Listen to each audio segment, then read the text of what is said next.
Hello guys! I'm here now in TNT Supermarket again. Nung nakita ko ito the first time na pumunta ako dito last time, I'm really amazed dahil sa mga nakikita ko dito na hindi ko mamimiss yung mga Pilipino na pwede kong bilhin dito. So pumunta ulit ako ngayon at natutuwa ako sa mga nakikita ko. Meron silang tambo or labong or bamboo shoots guys. Tingnan nyo yung kanilang mga radis, ang lalaki, bean sprout, may mga toge dito. Halos lahat ng gulay na gusto ko nandito guys. Tingnan mo, they have ampalaya also. Diba yun? May ampalaya rin sila. So ang ganito is 410 siya guys. So medyo like about 170 to 180 in pesos. So parang natutuwa talaga. Tingnan nyo guys yung luya nila o yung turmeric. May mga papaya sila dito.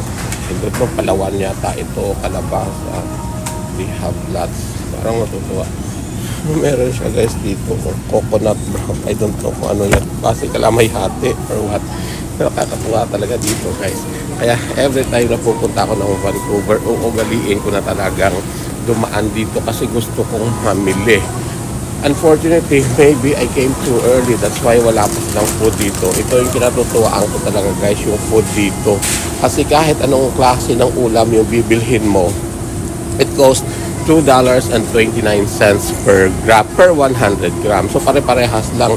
Pagsamasamahin mo lang siya. Pero I think medyo maaga ako today. Kaya wala pa siya. But in a while meron na yan. So aantayin ko na lang siguro.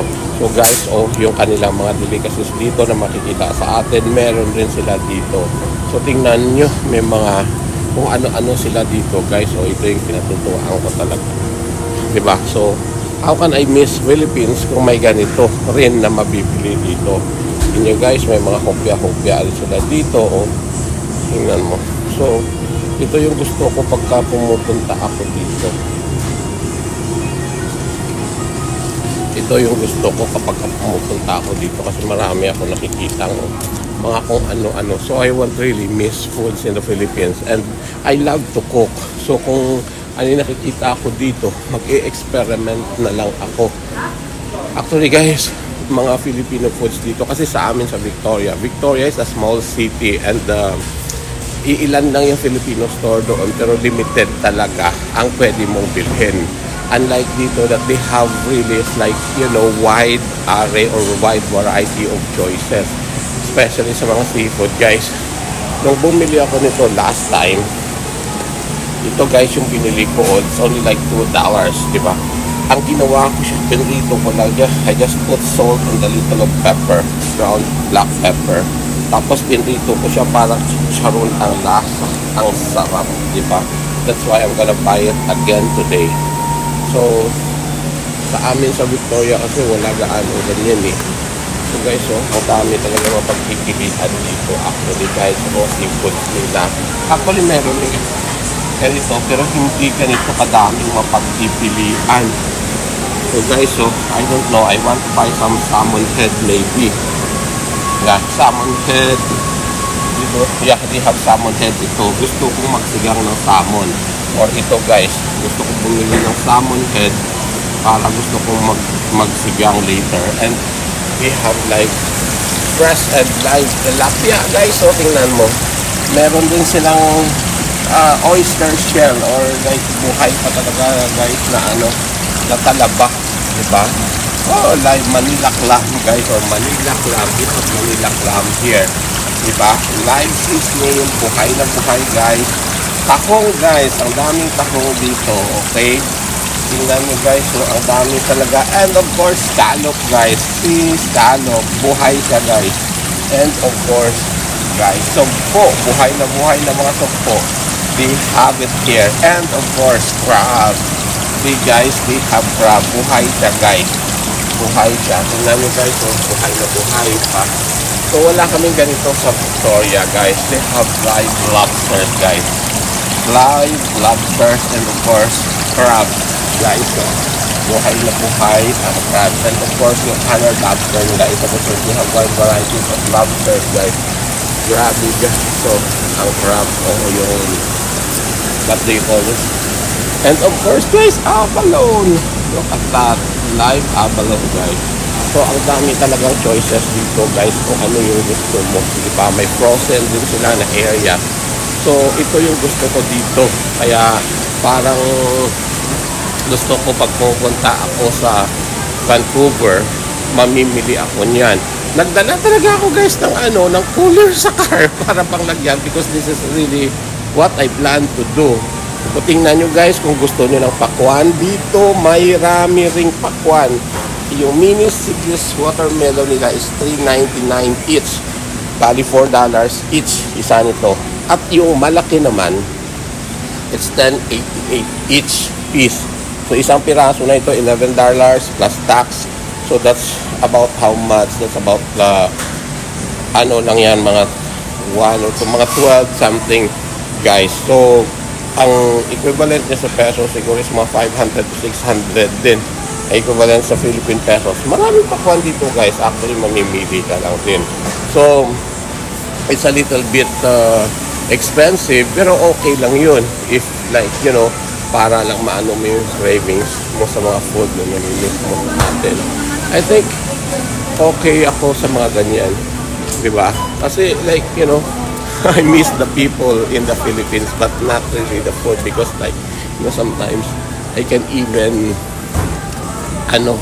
mabibili ko pa yung gusto ko dito kaysa sa Pilipinas. Because sometimes in the Philippines, like, you know, kung pupunta ka lang sa palengke, hindi rin lahat ng gusto mo nandoon. Unlike dito, like, almost everything is in here already.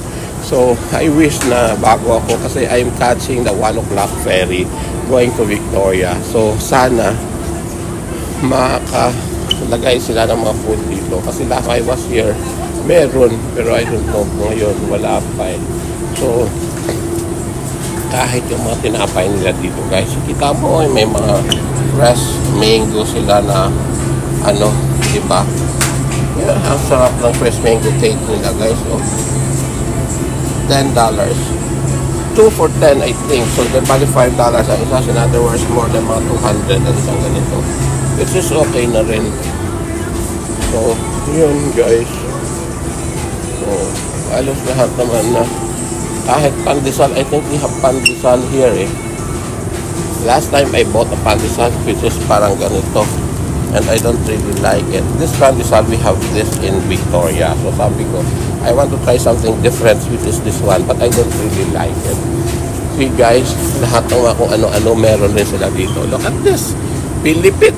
Diba? Pilipit sa atin. They have it here for $5.99 plus tax. Dito kasi guys sa Canada, ang mga prices ng commodities na binibenta sa supermarket, hindi before tax. So you have to, here in BC, we have like 12% tax. So in other words, kung ang price halimbawa dito is for example $10 or $100, ang price niyan pag nagbayad ka na sa counter is magiging 112 siya kasi plus 12% tax all the time. However, kung food yung bibilhin mo, sometimes free ang tax, walang tax kung food, di ba? Ay, pag pinakita, may bitangkong ko nakita. Oh, good. Indian ara, may beans. Oh, string beans. Oo. Sitaw. See, kita mo guys, may nakita yung asawa ko na sitaw, may kangkong. See guys, yung mga pinamili na puro mga pang sinigang. Diba? Alabasa, talong, kangkong, and string beans. But we don't have like bittersweet. Merong bitter, doon kanina, ang palaya ko nakita dito. I don't know, it's only isa na lang yung kanina. So baka nakuha ng iba.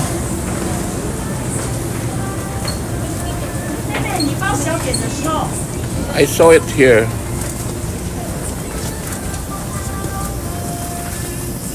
This one. Okay, we'll get that. $4.10, ang mahal naman. Imagine guys, $4.10 isa. So, ang lang ang ingredients niya, mahal. Yan lang naman sitaw, talong. We have okra, so we have lots. So like we don't do. Yeah, that's it. Tapos may garlic. Oo. So guys, dito yung actually yung mga kamakamati, ang dami-dami. Well, yeah, if we have time, why not? Yeah, I can cook that. Tingnan nyo guys, so ang dami rin dito mga kung ano-ano mga karaputasan. Hey guys. may mga kamote. Ay, patatas puti. Oh. Tingnan nyo guys. Pero ito kasi common naman ito. Tingnan mo, sabi ko nga, pakwan, walang tawang pakwan. Ang dami talaga guys. Of course, yung mga common na mga pinya. Ang dami-dami. Kung ano na lang talaga yung ano ko. Pero ina-amaze ako yung something na hindi ano. Tingnan nyo guys yung guapol. Actually, we have this in our backyard sa San Miguel. Yeah, inuukod nga lang. Dragon fruit of course. Tingnan nyo guys yung sabi ko nga napakamahal ng avocado dito. This one cost how much is this? Hindi ko makita.